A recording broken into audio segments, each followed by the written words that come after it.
Bismillahirrahmanirrahim. Assalamualaikum warahmatullahi wabarakatuh.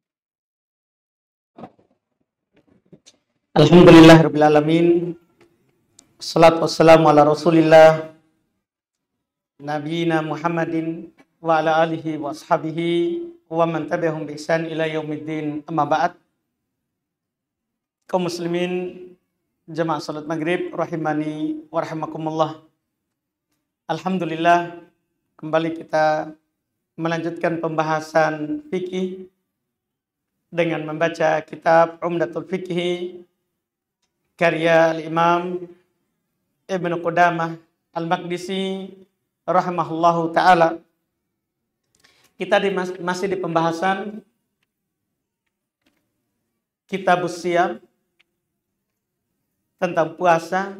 Kita sudah ambil di pertemuan sebelumnya terkait dengan melihat hilal, melihat bulan untuk menentukan puasa di awal Ramadan. Masih tentang ru'yatul hilal,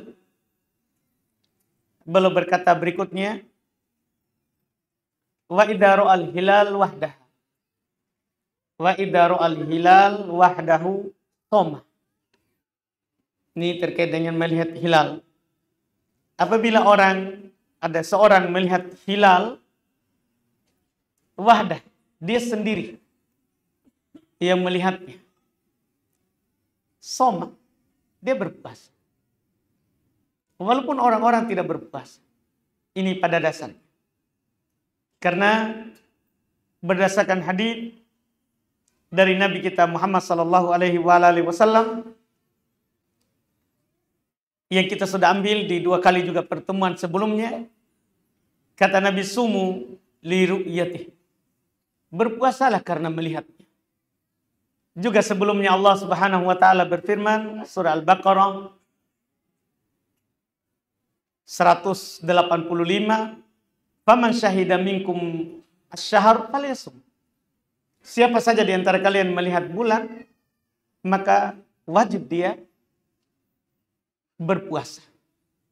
Ini dasar dari ucapan ini, bahwa yang melihat bulan dia puasa langsung. Kalau dia langsung yang melihat, apakah orang ikut berpuasa karena dia telah melihat? Istilahnya, fa in kana adalan, kalau dia adalah orang yang adil, orang terpercaya.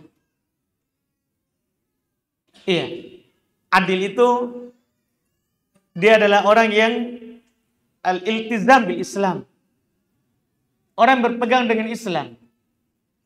Cara melihatnya, yakumu bil wajibat, wala yaf'alu kabirah, wala yusir ala saghirah.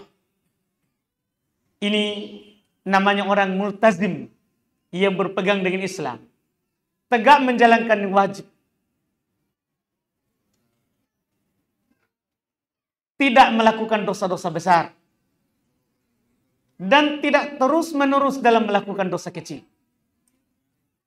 Ini, iya, batasan dikatakan orang itu adil. Kita tidak bisa katakan bahwa dia tidak pernah dosa. Tidak.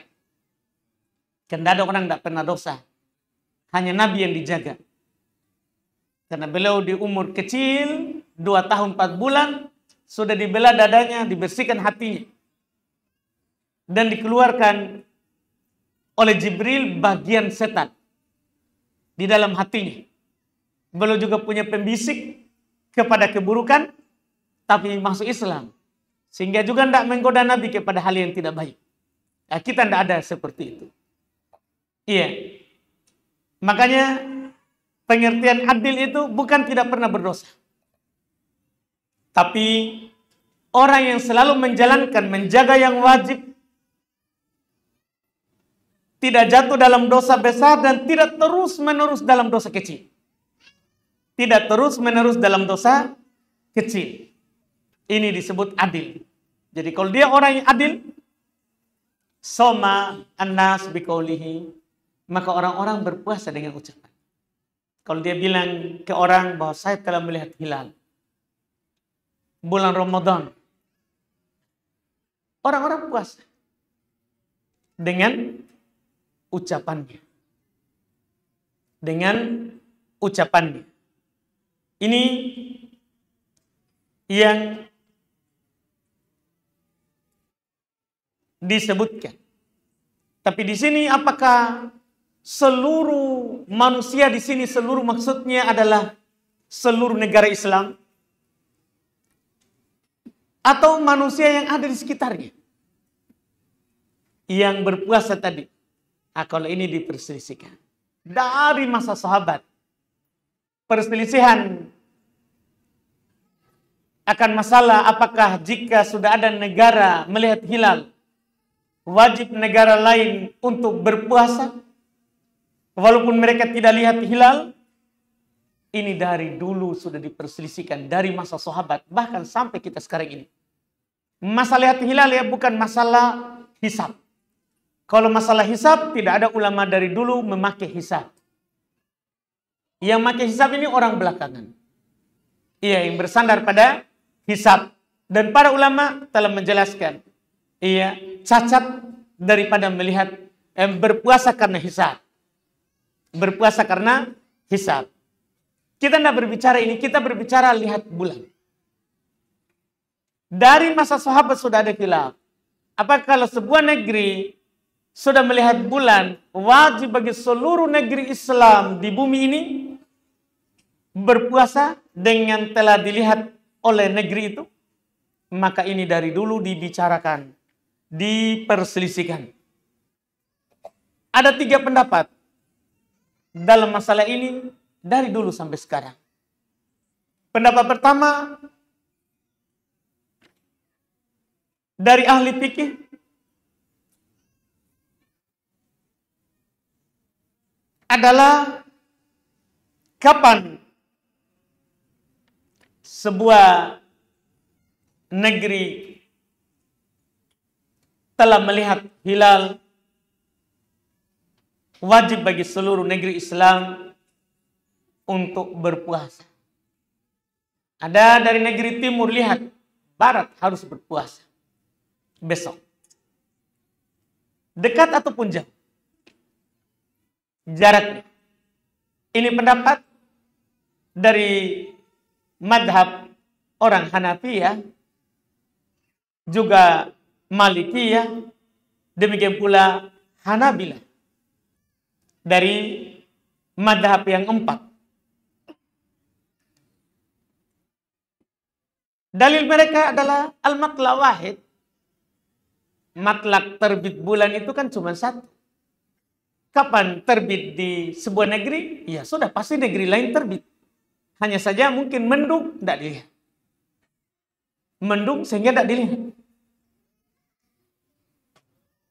Ini pendapat pertama. Pendapat yang kedua, dan ini adalah merupakan pendapatnya Syafi'iyah, pengikut dari Imam Syafi'i rahimahullah.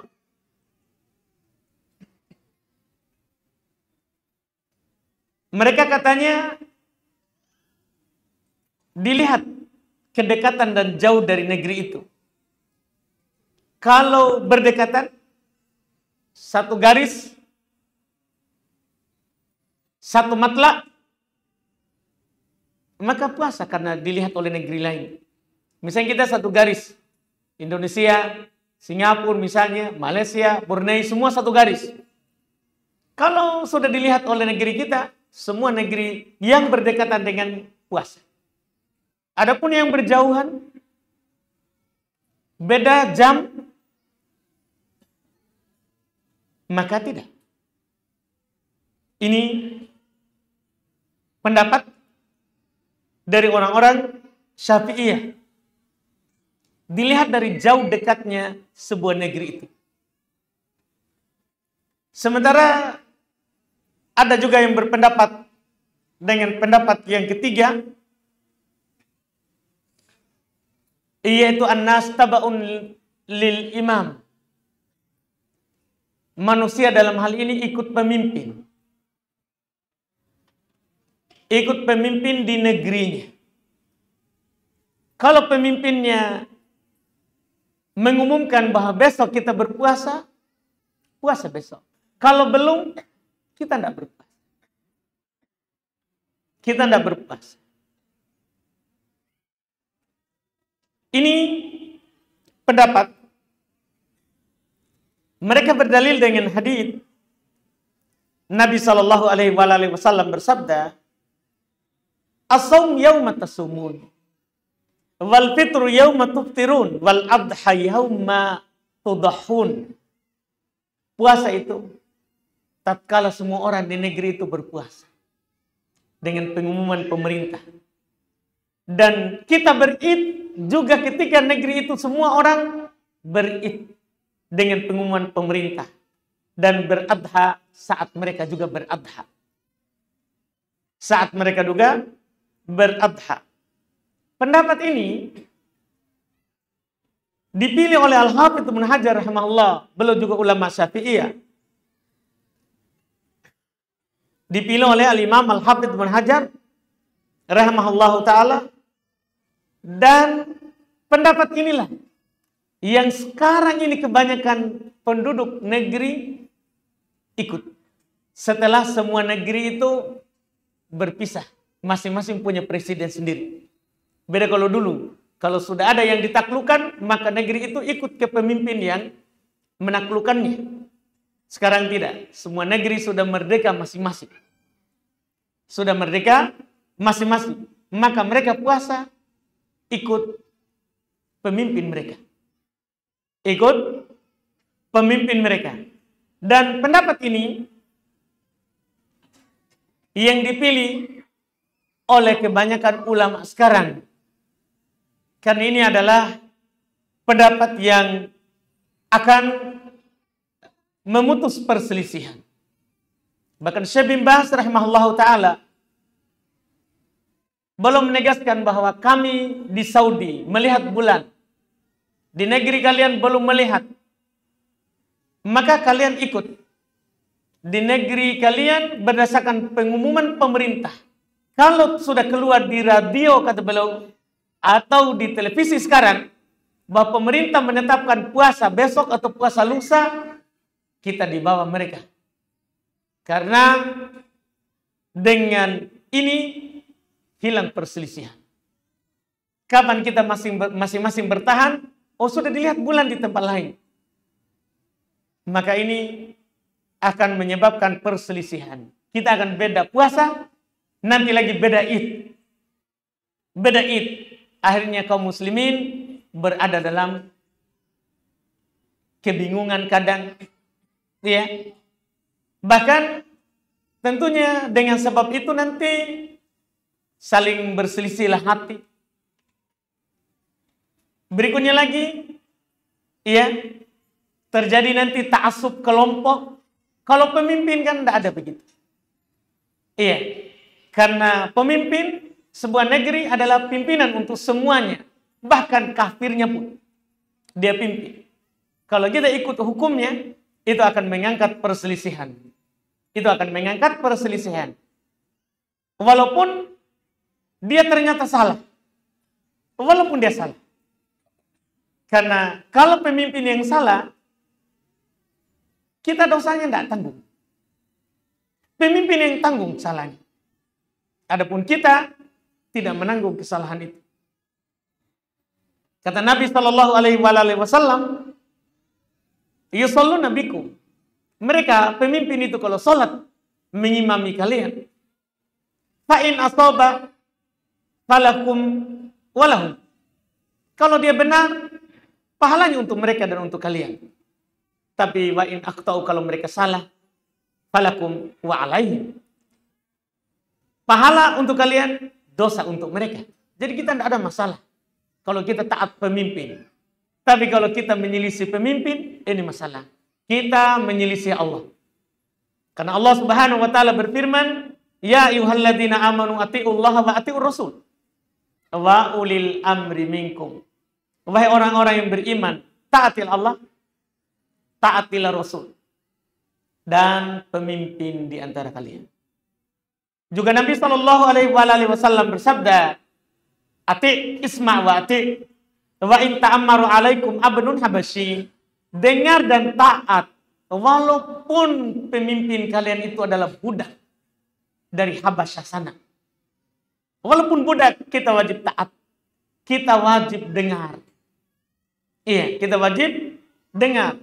Bahkan di sebagian lafaz Nabi kita Shallallahu Alaihi Wasallam, iya, mewajibkan kita taat kepada pemimpin walaupun dia dolim, masollau, selama mereka masih sholat.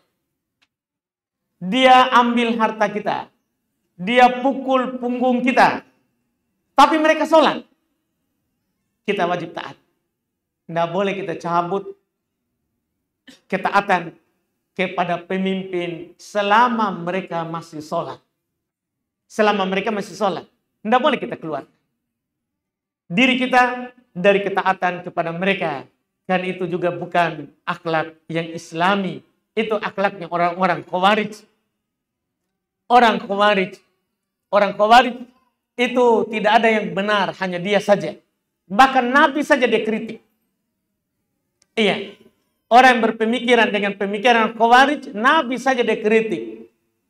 Sebagaimana waktu Nabi Shallallahu Alaihi Wasallam membagi harta rampasan perang, datang seorang bernama Dzul Khuwaisirah. Dia bilang kepada Nabi Muhammad, "Edi, fa innaka lam ta'dil." Adillah, kamu sebagai pemimpin, kamu tidak adil itu. Kata Nabi kepadanya, kalau saya tidak adil, siapa lagi yang bisa adil? Ini kan Rasul. Tidak pernah berbuat dari hawa nafsu. Maka Nabi bilang, kalau saya tidak adil, siapa lagi yang bisa adil? Dan Nabi ingatkan para sahabat, akan keluar dari orang ini nanti, keturunannya dan pengikutnya, kalian akan merendahkan sholat mereka daripada sholat kalian. Ibadah mereka daripada ibadah kalian. Tapi masalahnya yamrukuna minad din kama yamrukus saham minar ramiyah. Mereka keluar dari agama sebagaimana keluarnya anak panah itu dari busurnya. Dari busurnya. Dan itu nyata muncul di Basra. Mulai mereka keluar dari apa yang diajarkan oleh Rasulullah dengan awal dzikir berjamaah. Dzikir berjamaah. Diingkari oleh sahabat. Awalnya begitu. Oh, pokoknya mereka bilang kami mau kebaikan ini. Akhirnya mereka bertumbuh subur di Irak. Akhirnya setelah itu di Khalifah Utsman memberontak di Utsman. Jadi awalnya begitu. Utsman dia berontak. Dia pergi demo Utsman. Setelah Utsman terbunuh, dia bunuh Khawarij, dia bunuh sahabat. Utsman diganti oleh Ali. Dia pergi lagi memberontak di Ali. Di Ali radhiyallahu taala anhu. Tidak ada orang baik menurut Khawarij. Ini pemikiran muncul tidak taat pada pemimpin. Itulah pemikiran namanya pemikiran Khawarij. Tidak mau dengar pemimpin. Yang mau didengar kelompoknya saja. Iya. Kelompoknya saja, yayasannya saja, golongannya saja. Pokoknya ya kita ma'ruflah di negeri kita ini. Pokoknya kalau tidak ikut saya, tidak usah. Pokoknya kami hisab, terserah kamu mau apapun. Tidak boleh kita begitu. Kita di bawah pemimpin yang muslim, sholat. Walaupun dolim, kedolimannya, dosanya atas dia. Kerusakannya atas dia. Kalau kita keluar dari ketaatan kepada pemerintah, maka yang kacau banyak. Bayangkan kalau jangan di Makassar saja demo. Seluruh Indonesia demo bagaimana itu? Di Makassar saja bagaimana? Lihat saja kalau demo di Alauddin. Berapa orang tertahan? Kalau orang demo di Veteran Institute. Berapa orang yang terhambat? Pulang dari kantor ke rumahnya. Itu saja. Bagaimana kalau seluruh Indonesia ini menjadi Khawarij. Menjadi pemberontak. Ya, presiden kita tidak sebaik Utsman. Orang Khawarij. Utsman saja dia berontak. Dia pergi demo. Ali saja dia pergi demo. Makanya Nabi SAW telah mengingatkan, siapa yang hidup lama di antara kalian, kalian akan melihat seperti itu.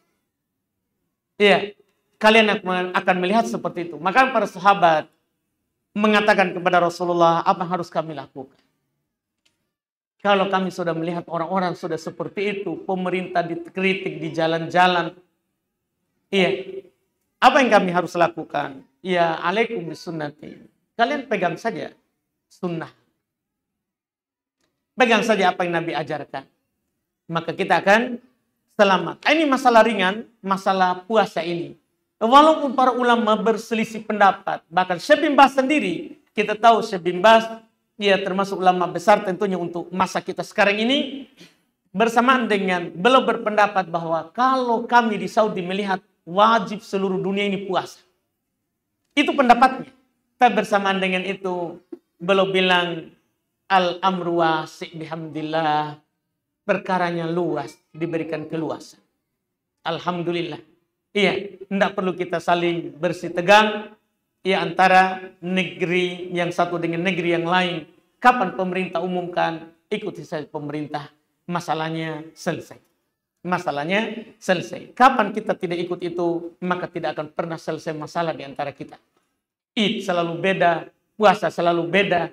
Tidak ada masalah. Setiap tahun kita selalu ribut. Karena kita kenapa? Tidak ikut pemerintah. Tidak ikut yang Allah katakan, tidak ikut yang Nabi anjurkan kepada kita. Kapan kita semua ikut kepada Allah dan Rasulnya, selesai masalah kita. Karena sebagai penutup Allah berfirman, fa in tanaza'tum fi syai' farudduhu ilallahi wa ila rasul. Kalau kalian berselisih tentang suatu masalah, kembalikan kepada Allah dan kembalikan kepada Rasulnya. Apa kata Allah dalam hal itu? Apa kata Rasul? Itu kalau kita mau jalan keluar. Tapi kapan kita berpegang? Pokoknya kelompok saya bilang begini, harus saya ikut. Tidak ada masalah yang selesai. Tidak ada masalah yang bisa kita selesaikan. Wallahu a'lam. Kita cukupkan dulu. Alhamdulillah. Kita lanjut lagi di pertemuan akan datang.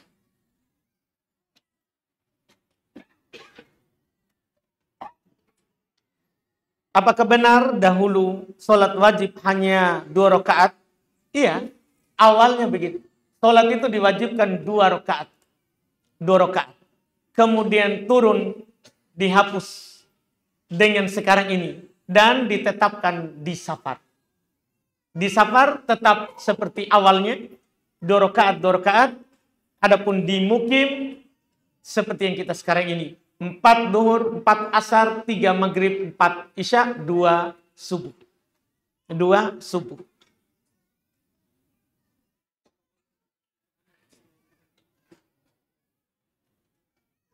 Akikah. Apakah boleh akikah anak selain hari ke-7? Para ulama ada sedikit khilaf dalam masalah itu. Ada yang berpendapat boleh akikah selain hari ke-7. Mereka berdalil dengan Nabi SAW bersabda, al-gulam murtahanun bi akikotih. Seorang anak itu tergadaikan dengan akikahnya. Dengan akikahnya. Artinya selama belum diakikah, maka masih tergadaikan. Maka dengan dalil ini mereka katakan, seorang kalau tidak diakikah dulu di masa kecil, harus diakikah sekarang. Kalau dia mampu, kalau tidak, tergadaikan. Tergadaikan. Ini pendapat. Tapi mayoritas berpendapat. Ini sebagian ulama tadi. Tapi mayoritas berpendapat tidak. Akikah itu sunnah pada hari ke-7 saja. Sunnah pada hari ke-7. Kalau tidak mampu pada hari ke-7, maka lepas atau hilang sunnahnya. Karena ibadah ini ibadah muakkatah. Ibadah yang punya waktu. Karena Nabi menganjurkan hari ke-7. Dan Nabi contohkan lewat perbuatan hari ke-7. Adapun hadis al-gulam murtahanun bi akikotih, seorang anak itu tergadaikan dengan akikahnya, ini menunjukkan bahwa akikah itu sunnah muakkadah sampai dikatakan tergadaikan. Sunnah yang sangat dianjurkan bagi yang mampu. Karena buktinya Nabi tidak pernah menganjurkan sahabat akikah saat mereka masuk Islam. Padahal dulu belum akikah. Nabi sendiri waktu lahir tidak diakikah. Tidak diakikah. Tapi saat menjadi Nabi, Nabi tidak berakikah. Karena akikah sunnahnya hari ke-7. Dan ini yang benarnya insya Allah dari pendapat mayoritas ulama rahimahumullahu ta'ala. Apakah Rasulullah Sallallahu Alaihi Wasallam memiliki tanda hitam di dahinya? Dan apakah sahabat-sahabat beliau juga memiliki tanda hitam di dahinya? Wallahu alam, tidak tahu. Salat tahajud setelah salat Isya. Bolehkah salat tahajud setelah salat Isya? Tidak boleh. Salat tahajud itu adalah salat setelah tidur. Itu kalau kita mau salat tahajud. Tapi kalau kita bilang, boleh nggak salat malam? Setelah salat Isya, boleh. Karena salat tahajud itu sebenarnya salat malam. Salat witir itu salat malam. Iya. Semua salat malam namanya itu. Cuman kalau ganjil, namanya witir. Kalau setelah tidur dulu, namanya tahajud. Namanya tahajud. Jadi pertanyaannya, boleh nggak salat malam setelah salat Isya? Boleh. Kalau sholat tahajud tidak boleh, karena harus tidur dulu. Baru dinamakan tahajud. Baru disebut dengan tahajud. Wallahualam. Dan bolehkah dijamak dengan sholat witir? Dijamak ya. Iya. Dijamak. Kan witir itu penutup sholat malam. Dan witir itu boleh niatnya digabung dengan sholat malam dan sholat tahajud. Boleh. Kalau kita witir di awal malam, sekaligus kita sholat malam dan sholat witir. Dengan ketentuan boleh 2, 1. Iya, kalau 3 kita mau lakukan. Kalau kita mau lakukan 3 langsung, boleh juga. Boleh juga. Tapi namanya witir saja. Dan itu sudah masuk di dalamnya sholat malam. Masuk di dalamnya sholat malam. Kalau kita lakukan 2, 1 berarti malam dan witir. Kalau 2 sampai 10, kemudian 1 seperti yang sering Nabi lakukan, kan Nabi lebih sering 11. Kalau mau sholat malam sekaligus witir, lebih sering 11 belum. Sebagaimana dikatakan oleh Aisyah radhiyallahu taala anha, tapi boleh hanya witir. Dibolehkan. Boleh di akhir malam, boleh di awal malam. Seperti dalam hadits Abu Hurairah radhiyallahu taala anhu, semuanya diberikan kebebasan dan keluasan dalam hal tersebut. Wallahu a'lam.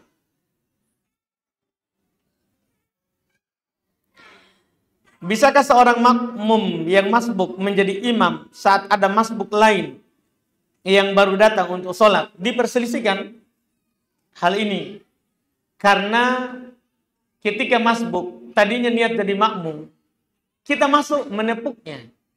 Dia harus merubah niat di tengah. Maka ada mengatakan, tidak boleh. Seorang tidak boleh ubah niat di tengah sholat. Maka tidak boleh kita angkat masbuk menjadi imam. Karena akan membuat saudara kita ubah niat di tengah. Ada juga mengatakan tidak mengapa kalau memang ada yang ikut. Sebagaimana kalau imam batal, kan boleh makmum yang menggantikan maju menjadi imam. Menjadi imam. Itu pendapat kedua. Dan yang paling hati-hatinya supaya kita keluar dari silang pendapat, kita kalau datang hendak mengambil masbuk menjadi imam. Kita boleh seperti yang diajarkan oleh Nabi Sallallahu Alaihi Wasallam, mengajak orang yang sudah sholat untuk sholat bersama kita. Dia sholat sunnah, kita sholat wajib. Misalnya dia lakukan 2, kita tinggal bangun genapkan. Atau kalau kita lihat orang, ya tunggu saja itu orang datang, kita sama-sama melakukan. Itu lebih aman. Keluar dari silang pendapat, wallahualam. Saya pernah mendengar statement bahwa untuk mencintai Nabi Muhammad, tidaklah butuh nilai apapun. Tidak butuh dalil apapun. Apakah hal ini benar, Ustaz? Iya. Masya Allah. Jadi untuk mencintai Nabi tidak butuh dalil. Bagaimana cara kita mencintai Nabi? Orang itu bisa mencintai sesuatu kalau dia kenal. Kalau tidak kenal, gimana cara kita mencintai? Misalnya gini, kita bilang mencintai Allah, tapi kita tidak kenal Allah. Gimana caranya? Kan tidak mungkin. Tidak mungkin. Tidak ada orang-orang di dunia ini yang masuk ke akalnya itu ucapan. Tidak mungkin. Iya, hal itu terjadi. Tidak mungkin hal itu terjadi. Kita bisa mencintai Nabi kita kalau kita mengenalnya. Lihat Umar. Umar saja. Dulu sebelum dia kenal Nabi Muhammad, dia pernah mau membunuhnya. Ketika Nabi sudah dakwah terang-terangan di tahun keempat, ke pasar, naik di Bukit Sofa, dakwah terang-terangan. Sehingga Umar merasa bahwa ini Muhammad memecah belah orang Quraisy, mencela Tuhan orang Quraisy. Maka dia di suatu hari keluar bawa pedangnya, mau bunuh Muhammad. Kenapa dia mau bunuh? Dia tidak tahu. Dia tidak kenal. Saat di perjalanan, ada salah seorang yang sudah masuk Islam bertanya kepadanya, kamu mau kemana? Yang mengenalnya. Dia bilang, saya mau cari itu Muhammad. Di mana dia? Iya. Saya mau membunuhnya. Dan dia merusak di sini. Kata sahabat itu, kamu jangan jauh-jauh. Itu ada di rumahmu sudah masuk Islam. Karena saudarinya Umar, masuk Islam sembunyi-sembunyi. Tidak ditahu oleh kakaknya. Dan dia tahu kalau ditahu ini bahaya. Iya. Kalau daripada kamu urus Muhammad, urus saja dulu saudarimu dan suaminya. Itu Fatimah bintul Khattab dan saudaranya Sa'id ibn Zaid. Sudah masuk Islam duluan, dia tidak tahu. Dan dia tidak jadi cari Nabi Muhammad. Dia pergi kembali ke rumahnya. Dia tanya kepada adiknya dan iparnya. Saya dengar kalian sudah masuk Islam. Sudah ikut agamanya Muhammad. Dia bilang, mereka tidak ngomong. Oh, dia siksa iparnya. Dia pukul sampai bangun saudarinya itu, Fatimah bintul Khattab, untuk membela suaminya. Oh, dia pukul juga saudarinya sampai berdarah. Tapi setelah itu, iya, tadi dua orang itu tidak berubah, tetap istiqomah sampai berdarah begitu. Dan dia sudah kasihan pada adiknya itu sampai berdarah begitu dan menyesal. Menyesal. Dan mereka mengakui bahwa kami sudah beriman. Singkat cerita, dia mintalah apa yang dibawa oleh Muhammad itu. Coba perlihatkan kepada saya.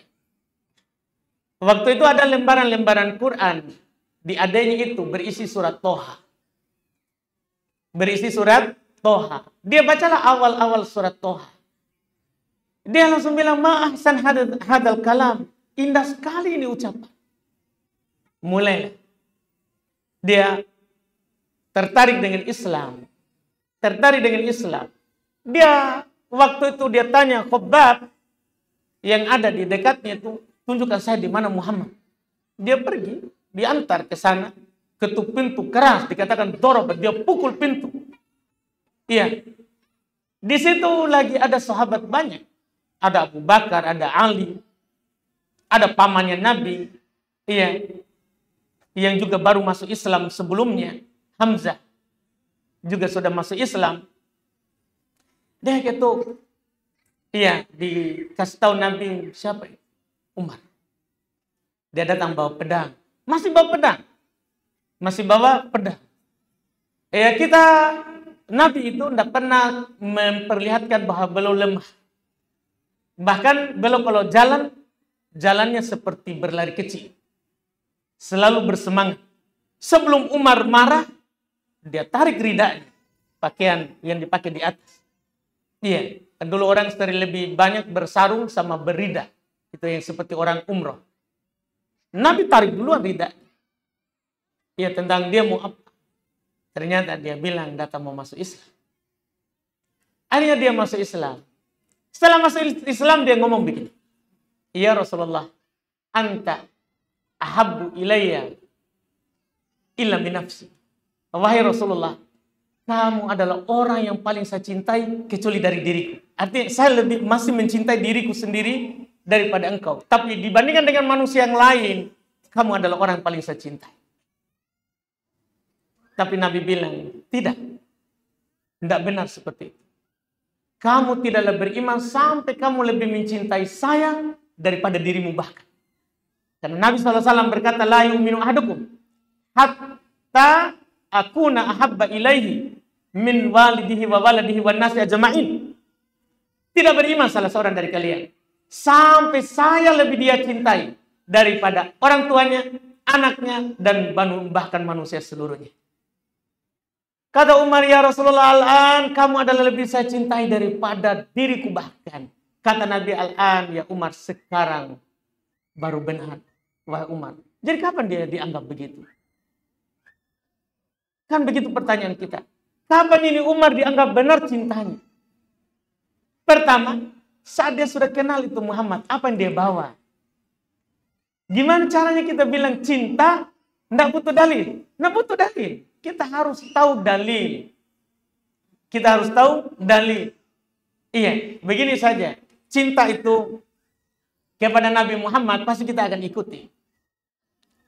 Karena kalau kita bilang cinta tapi tidak ikuti yang kita cintai, tidak mungkin. Tidak mungkin, itu berarti pengakuan saja. Karena Allah yang bilang begitu. Qul in kuntum tuhibbunallaha fattabi'uni. Katakan Muhammad kepada mereka itu mengaku cinta. Kalau memang kalian cinta kepada Allah, ikuti saya. Ya kamu ikut Muhammad enggak? Kamu mengaku cinta kepada Nabi. Celanamu gimana? Nabi itu celananya di atas mata kaki. Kamu gimana? Nabi berjenggot, mencukur kumis dan berjenggot. Kamu cukur jenggot, pelihara kumis. Gimana itu caranya? Gimana caranya? Kita mau bilang cinta tapi tidak ikut. Jangan masalah besar lah, masalah kecil. Nabi kalau takbir sholat, paling tinggi di ujung telinga, tangannya sejajar. Kita kadang mengaku cinta Nabi, angkat tangan lebih dari telinga. Begini.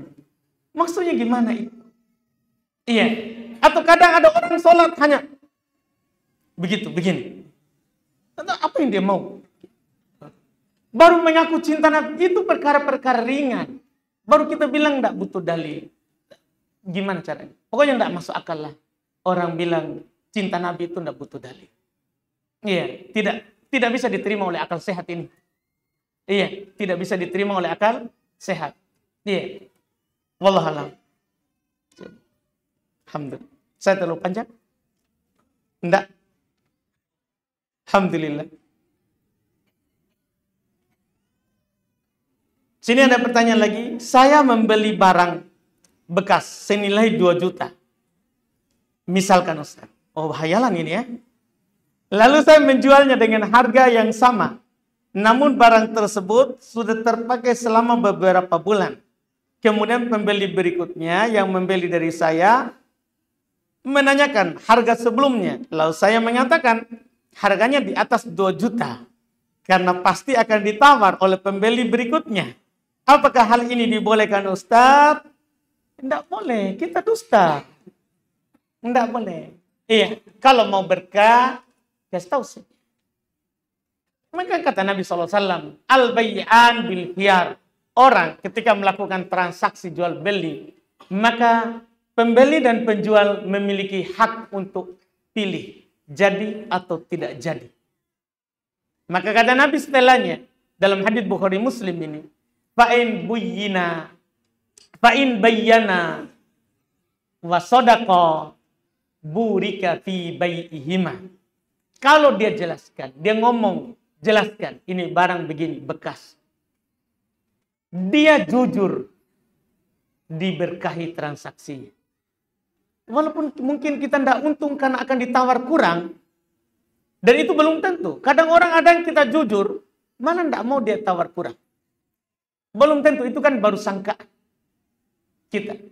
Tapi yang jelas walaupun nanti ternyata ditawar sampai kurang, tapi kita jujur, berkah. Kurang tapi berkah lebih bagus daripada berikutnya. Wa in katama wa kadaba, kalau dia sembunyikan dan dia dusta. Ini harganya 2 juta, tapi dia bilang, saya beli dulu 2 lebih. 2 lebih. Iya, atau dia bilang, modalnya itu. Mana modalnya? Iya, tidak ada orang mau jual modal, Pak. Dia tidak jujur, dan dia tidak jujur. Iya, maka kata Nabi, muhiqat barakatu bai'ihima, dihilangkan berkah jual beli keduanya. Kita silakan pilih. Ini kan Nabi cuma sampaikan. Mau berkah, jujur, sampaikan. Tidak mau berkah, dusta, jangan disampaikan. Itu taruhannya. Berkah atau tidak berkah. Ya, kita yang pilih hal itu, wallahualam. Kalau seorang laki-laki yang punya anak laki-laki menikah dengan janda yang mempunyai anak perempuan, apakah anak mereka mahram atau bersaudara?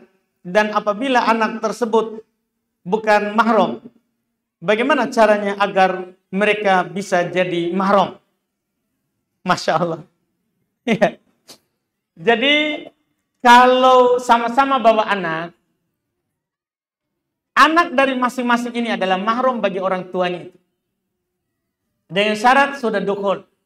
Misalnya ini seorang duda menikah dengan seorang janda. Mereka sudah berhubungan badan. Maka anak dari masing-masing mahram dari bapak dan ibu ini. Sekarang masalah dari penanya adalah masih anaknya mahram atau tidak? Jawabannya tidak mahram.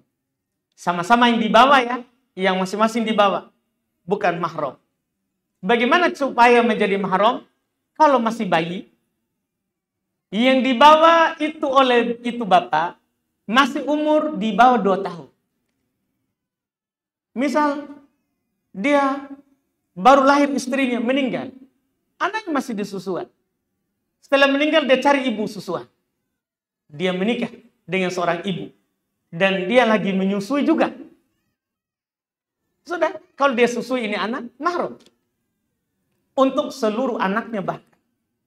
Itu cara pertama tentunya. Tapi ini harus usia 2 tahun ke bawah.